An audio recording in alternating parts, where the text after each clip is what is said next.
बनाई गई, detention without warrant शुरू हो गए, जैसे कि ग्वांटानामो बे है, कोई केस है नहीं है, इम्प्रिजन किया हुआ है लोगों को। अच्छा, उसके बाद जो है फीसा कोर्ट्स बनाई गई कि जी ओवरसाइड इतनी खास नहीं है, शक की बुनियाद पर उठा लो। रेशियल प्रोफाइलिंग एयरपोर्ट्स पे बढ़ गई, स्क्रीनिंग बढ़ गई, पैट डाउन बहुत शुरू हो गया, जो तलाशी जैसा लेते हैं। American are very sensitive about those things, लेकिन ये सारी चीजें आ गई 9/11 के बाद। अब अगर हम पाकिस्तान की बात करें, just a guy with an observation आपके साथ शेयर करनी है, तहम्मुल से सुनिएगा, एंड में भले गाली देते कोई मसला नहीं है, लेकिन बात पूरी सुनिएगा। I am just trying to make a point. देखिए, फर्स्ट ऑफ ऑल पहलगाम में जो इंसिडेंट हुआ, द अनफॉर्चुनेट इंसिडेंट, कोई भी जी शऊर इंसान जिसके दिल में दर्द दिल है, इंसानी हमदर्दी है, वो कभी भी इस इंसिडेंट को अपलॉड नहीं करेगा, मुजम्मत करेगा, जैसे कि मैं भी करता हूँ। उसके बाद फिर जाहिर है हमने देखा कि वॉर मॉन्गरिंग शुरू हो गई, इधर से जहाज उड़ रहे हैं, उधर से मीम्स बन रहे हैं, फलाना ढिमकाना करते करते बात आ गई यूट्यूब चैनल्स और इंस्टाग्राम हैंडल्स पे। अब इस यूट्यूब चैनल्स की लिस्ट में अगर हम देखें तो ज्यादातर न्यूज चैनल्स है। नाउ हर मुल्क को चाइना बनने का बड़ा शौक होता है, चाहे वो चाइना वाली फैसिलिटी दे ना दे, अथॉरिटेटिव माइंडसेट जरूर होता है हर स्टेट का। तो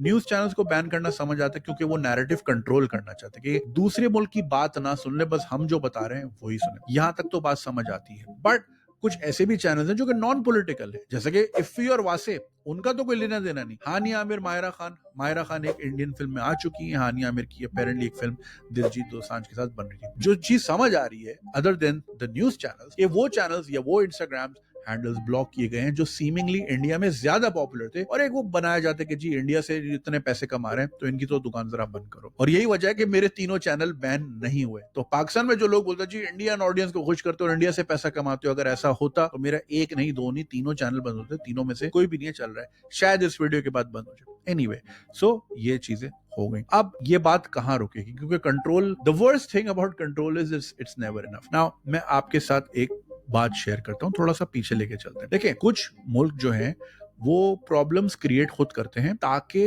किसी किस्म की लेजिस्लेशन ले आए या किसी किस्म का लॉ इंप्लीमेंट कर दें। कुछ एक खुद नागहानी आफत आती है तो उसको कैश करते हैं कि चलो यार ये एक चीज हो गई है, इसकी आड़ में हम ये काम कर लेते हैं। ना मैं कॉन्स्पिरेसी थ्योरीज में बिल्कुल भी नहीं जाऊंगा कि कौन सा फॉल्स फ्लैग है, कौन सा असली है, कौन सा नकली है, मैं उसमें नहीं जा रहा। मैं आपको सिर्फ एक पैटर्न समझाना चाह रहा हूं। जब 9/11 हुआ, 9/11 के फौरन बाद आ गया पेट्रियट एक्ट। अब पेट्रियट एक्ट में ये था कि जी वारंट के बगैर जो है छापे मारे जाएंगे, और जो है उसके बाद एनएसए की सर्वेलेंस बढ़ा दी गई, और इतनी बढ़ा दी गई, स्नीक पीक जो है इतनी बढ़ गई, स्नूपिंग अराउंड इतनी बढ़ गई कि एडवर्ड स्नोडन को पूरी वो लीकेज करनी पड़ी। और उसके बाद जो हमने फिल्म भी देखी जोसेफ गॉर्डन लीविट की स्नोडन, वो बड़ी अच्छी एग्जांपल है कि किस तरह एनएसए लोगों के घरों में और उनका कोई भी डेटा जो है, कोई भी चीज सेफ नहीं है। टीएसए के सिक्योरिटी चेक्स बढ़ाए गए, नो फ्लाई लिस्ट बनाई गई, डिटेंशन विदाउट वारंट शुरू हो गए, जैसे कि ग्वांटानामो बे है, कोई केस है नहीं है, इम्प्रिजन किया हुआ है लोगों को। अच्छा, उसके बाद जो है फीसा कोर्ट्स बनाई गई कि जी ओवरसाइड इतनी खास नहीं है,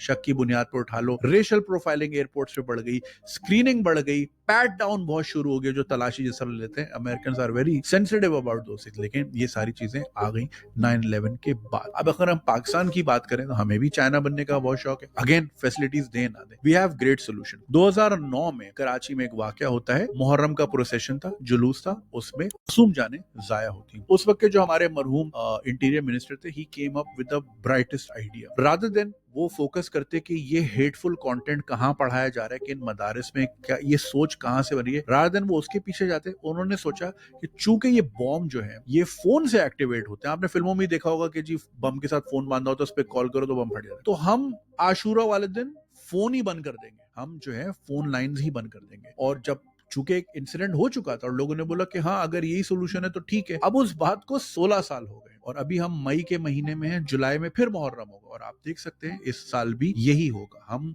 प्रॉब्लम के सोल्यूशन के पीछे नहीं गए, हमने बस ऊपर ऊपर से देखा कि क्या किया जा सकता है, सिविल लिबर्टीज कहां से दबा सकते हैं। अब जब लोगों ने बोला कि यार देखो जो जुलूस में है उसको 4G का क्या काम है, और हम तो घर में हैं, रोड बंद है, हम तो बाहर जा नहीं सकते, तो हमारा वाईफाई चल रहा है, स्टार स्पोर्ट्स आ रहा है, मैच चल रहा है, फिल्म चल रही है, खल्ली वल्ली, ठीक है। अच्छा, जब ये हुआ तो फिर दूसरे कैसे पीछे रहे, क्योंकि 2009 से 3 साल पहले 2006 में निश्तर पार्क में रबीउल अव्वल वाले दिन एक बहुत खूनरेज धमाका हुआ था, जिसमें बहुत सारी मासूम जाने गई थी और काफी सारे पॉलिटिकल लोग भी जान से हाथ धो बैठे थे। तो अब चूंकि रिस्क इधर है तो रिस्क उधर भी है, तो फिर रबीउल अव्वल में भी फोन बंद होना शुरू हो गया और ये सिलसिला पिछले 16 साल से बिल्कुल जारी है। ठीक है, जब गवर्नमेंट ने देखा कि यार हम ये बंद कर सकते हैं तो थोड़ा और ऊपर नॉच अप करते हैं। यूट्यूब पे 2013 में ब्लास्फेमस कंटेंट आया, जिसके बाद यूट्यूब 3 साल के लिए बैन कर दिया गया पाकिस्तान में। वो टाइम था जब दुनिया भर में यूट्यूबर्स और यूट्यूब थ्राइव कर रहा था, हमने बैन कर दिया। और फिर 3 साल बाद जब पता चला अच्छा इससे पैसे भी कमाए जा सकते हैं, तो फिर यूट्यूब खोल दिया। वो वीडियो आज भी मौजूद है, उसका कुछ भी नहीं हुआ और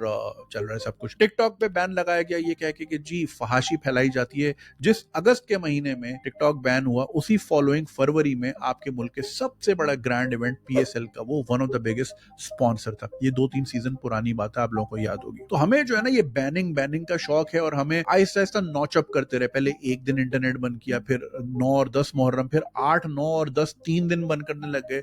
तो आहिस्ता आहिस्ता नॉचअप किया जाता है, जब मजा आने लग जाए, जब control is never enough, like I said. And while I was preparing for this video, तो एक नोटिफिकेशन नजरों से गुजरी। अनवर मकसूद साहब का एक ड्रामा इस वक्त थिएटर में रवा दवा है, तो उस पे भी एक नोटिफिकेशन आई थी। अपेरेंटली उसमें कोई जोक कहा गया शहबाज शरीफ साहब के बारे में, जिसके बाद हुकूमत ने कुछ एक्शन लिया। कि फर्दर डिटेल्स मेरे पास नहीं है, तो मैं इससे ज्यादा बात नहीं कर सकता। तो हमें बैनिंग का शौक है। तो शहबाज शरीफ साहब की अगर बात करें तो x.com अगेन एक वेबसाइट जिसको आप कंट्रोल नहीं कर सकते, पाकिस्तान में पिछले 1.5-2 साल से बैन है। और उसी पे VPN लगा के शहबाज शरीफ साहब अक्सर ट्वीट करते हैं सिविल लिबर्टीज और डेमोक्रेसी और इन चीजों के बारे में, which is great. Like I said, once you give a partial control तो फिर मजा ही आता रहता है और वो कंट्रोल की वसत फैलती रहती है। हमारे मुल्क में पिछले साल से पॉलिटिकल टर्मोइल बहुत ज्यादा बढ़ गया और इतना ज्यादा बढ़ गया कि पहले तो फोन लाइंस बंद की जाती थी, फिर इंटरनेट ही बंद होने लग गया। शुरू में तो हमने बिलीव किया कि शार्क खा गई, लेकिन फिर अंदाजा हुआ कि यार शार्क हर बार हमारी ही तार क्यों खा रही है, कि हमारे तार में शान का मसाला लगा हुआ है कोरमे का,